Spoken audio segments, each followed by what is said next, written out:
Hello everybody, and welcome back to the Replay for Kids YouTube channel. My name is Kendall, and today I am happy to be joining you once again to show you how to adapt toys, and all from our new and improved studio. I have cameras on every conceivable location you'd ever want. As you might have noticed from the title of the video today, we are going to be adapting a Little People vehicle. That is the Choo Zoo train.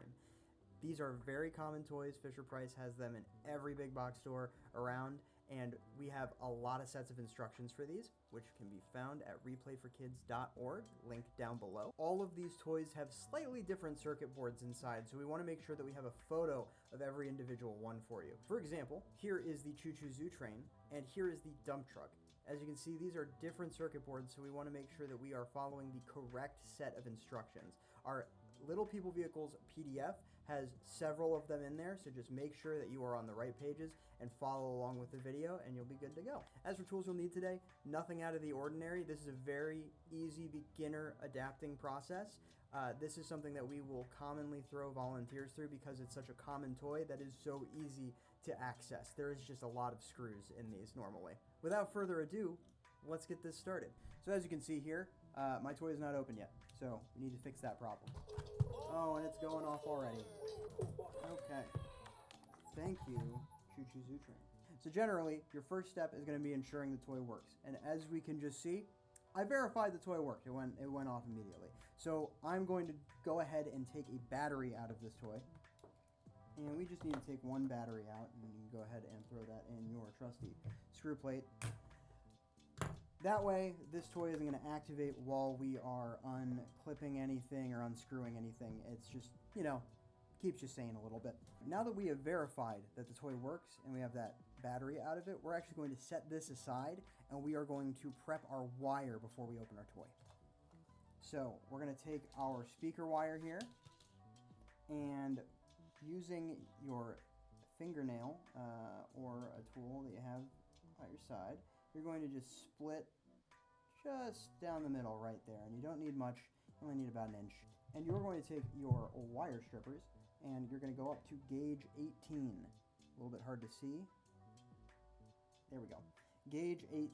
You can see it's etched right there. We're going to want to go right there because that's the average wire gauge of this wire. Using your wire strippers, you'll go ahead and crimp the wire into them. Make sure you have pressure, and you're going to pull out straight in front of you. There we go. It's going to look just like this, so you have strands of copper wire showing. And we are going to grab the second side very quickly as well, under that 18 gauge. Just like so. There we go. You see, it just takes a little bit of a tug, a little bit of pressure. And what I want you to do is I want you to go ahead and twist all of those copper strands together. That's going to make it so the wire looks kind of braided in a way. And what this does is this gives us a single wire to connect to. None of those strands are going to come off and like contact each other and come together like that. So as you can see, the wire is now slightly braided in a way. It's not a real braid, but you can see it's one solid contact. Now, what we're going to do is we call tinning. So with our wire in our helping hand, we are going to just spread some solder right across the wire. And there's going to be a normal little puff of smoke that's completely normal. Okay, there we go. And we're just coating these wires in solder so that when we go to the board, we will have no trouble connecting them to the contacts we're pointing out on the board. We barely need to touch the iron to it at all. And you can see I'm just coating them, making sure they're completely shiny and silver. I probably used a little bit much. And, you know, you want to make sure they're not connected to each other. So that is your final product. Should look just like that. And now we can go ahead and finally open our toy. This is always the most tedious task when we talk about adapting a toy. A lot of these Fisher-Price toys or any of our like larger toys, they're always just going to have a lot of screws. So just note all your screws. We got about 8 here, and we're going to go ahead and open this up.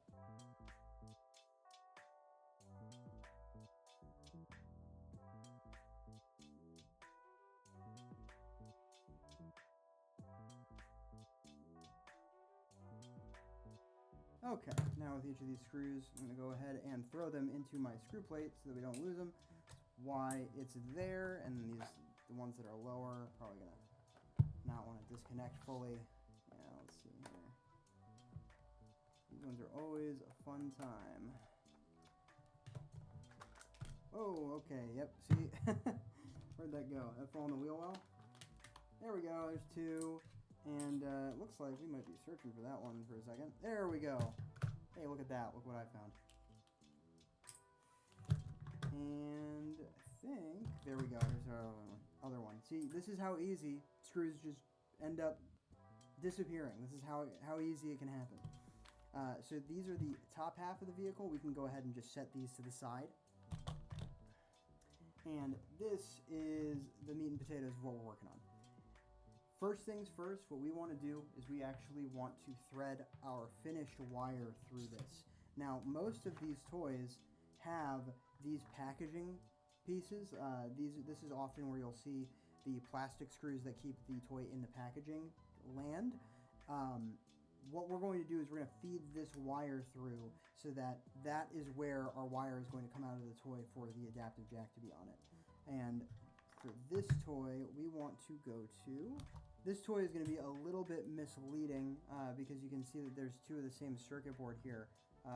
So we're going to the back, I believe, right here. So you can just go ahead and slot your two wires through there. And we're going to put a knot in the toy, just a quick overhand knot. Got about a couple inches of wire. Pull this down. That might even be a lot too, you know. We'll go with it. So now with our wire and our knot in, I will explain the knot a little later. What we're going to do is we are going to directly connect to these two spots on the circuit board. Let me give you a closer look at that.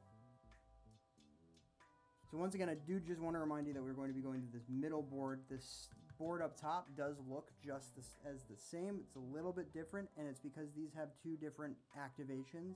This activation is a little bit more, it's got more stuff behind it. This just, I believe, honks the choo-choo train. One nice thing about going to this small circuit board is that these contacts are pretty much readily available to us, and we do not need to take this board off. If that is going to give you more leverage in a way that you feel is meaningful, by all means, it's this screw right here that you are going to take off, and you can clip the board in with your helping hand if you feel that that's going to give you a better look at the toy. But right now, I'm going to just use the soldering iron to connect to our two contacts from it being stationary in the toy.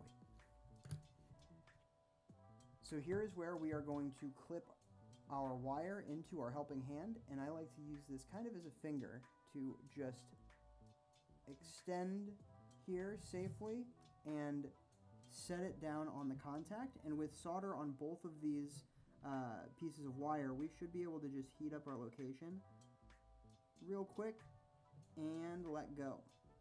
And now we are attached to the toy.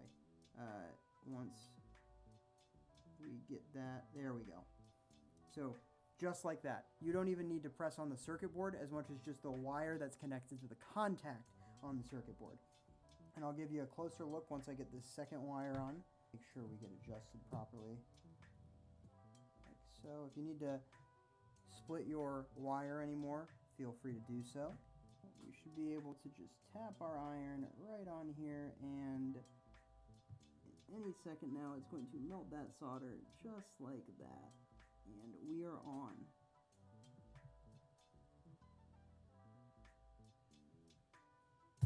Okay. With that pressure on there, I'm going to go ahead and release our helping hand. And we're attached to the toy. Hopefully this closer look illustrates how I connected these wires to the toy. You can see that I made sure that they weren't crossing the contacts in any way. Both wires are going kind of away from the contacts, and that they are solidly connected on there with solder. This is a great place to explain to you why we put the knot in the toy. As you can kind of see when you get it connected, it's still not that much solder holding that together. So if a child were to tug on this, that solder is not sticking. But now that we have a knot in the toy, and once it'll close up, if they were to pull on this, this can't go anywhere. You see, this is not going to rip out any of the work we just did. And kids are rough with toys. They should be. So that's why we're putting that knot in. Now from here, we're already closing the toy back up. Once we have it fully closed, we're going to go ahead and test it again with our wires, and then we are going to start putting the jack on. Now, how does this toy come back together? Let me attempt here. Oh, maybe I'm backwards. Maybe I'm backwards. Yeah, there we go. You see that button? Is this. It's pressing that down. So let me grab our other half before I flip this. We're going to place all our screws back in position. This toy has no unique screws that we pulled unless you pulled that board out. You do want to make sure that that board screw goes back in position. Okay. With our toy closed back up again, what we're going to do is we're going to stick this battery back in there so that, let's try testing a button. Okay. That's working. But we want to make sure that the wires we just attached are activating it. You can see we're splitting them the exact same way we split them when we went to strip earlier. And actually, I'm going to do this so sometimes it spoils it. The wire strippers will touch both ends of the contact and activate it. So let's see, moment of truth. We're going to strip at that 18 mark once again. And if our toy has been connected properly, when I put the battery in and click these two wires together, this toy should activate. So let's listen for that. Well, you look at that. While I'm doing this jack, I'm going to again take one of the batteries out. Now we are on to what is most often considered the hardest part of adapting a toy, which is adding the jack for a child's ability switch to be plugged in. So first things first, what we want to do is we want to take apart this jack. We have a little sleeve on them that just, if you hold the metal, you can slip the sleeve off like so. And you want to make sure that that sleeve goes on the correct way, because otherwise, if it goes on backwards or not at all, you're going to have to redo your jack. So that's going to mess up the wires. It's okay. You just retwist them. And this is what that should look like. Sometimes I'll have volunteers, if they're worried about it falling, we can just throw a quick overhand knot in it for a moment. That way your jack sleeve is not going to slide off just like that. With your two wires, you are now going to connect them to your jack. The jack has 3 spots that these wires can land. We want to land one in the back post, and we want to land one in one of the top posts. Just one.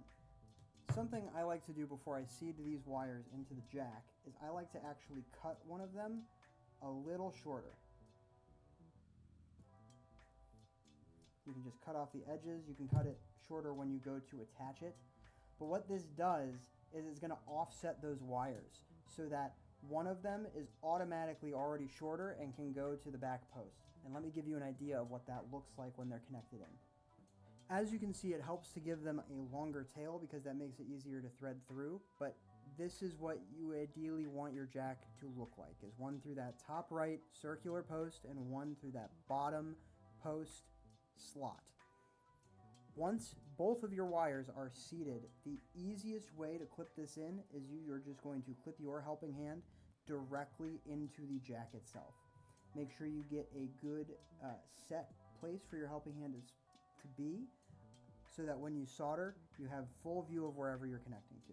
I would also recommend for that first time you solder to it, go ahead and start with the longer bottom spot, because it is the easier one to attach solder to.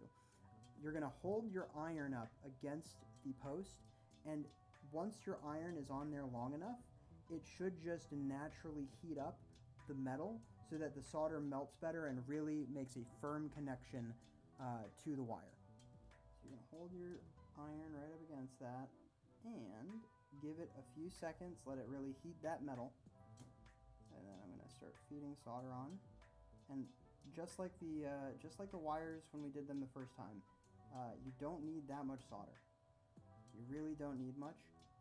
I find also that tinning the tips of the wires in this step is harder because sometimes when you tin it, they won't fit through the spot in the jack you need them to. So if I hold this here with just the amount of solder I have, you will see the solder become less viscous at a point and really melt onto the metal there.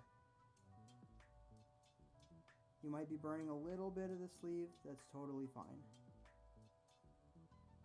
And just about there. Great. So now, when you do this, it almost looks like you added the exact same type of metal to it. It kind of almost looks flat. And it doesn't take that long normally. Now with that done, we're going to do that on the smaller post. And this is, I will say, slightly harder. You have less surface area to work with, and you want to make sure you're angling your iron in a way. Try like this.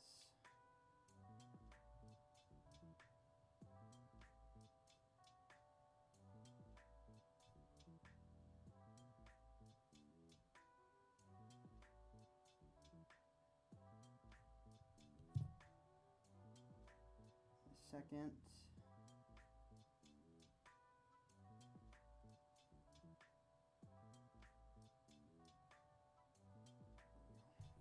So there we go. The issue with volunteers that we'll see the most is for people who are more inexperienced with solder.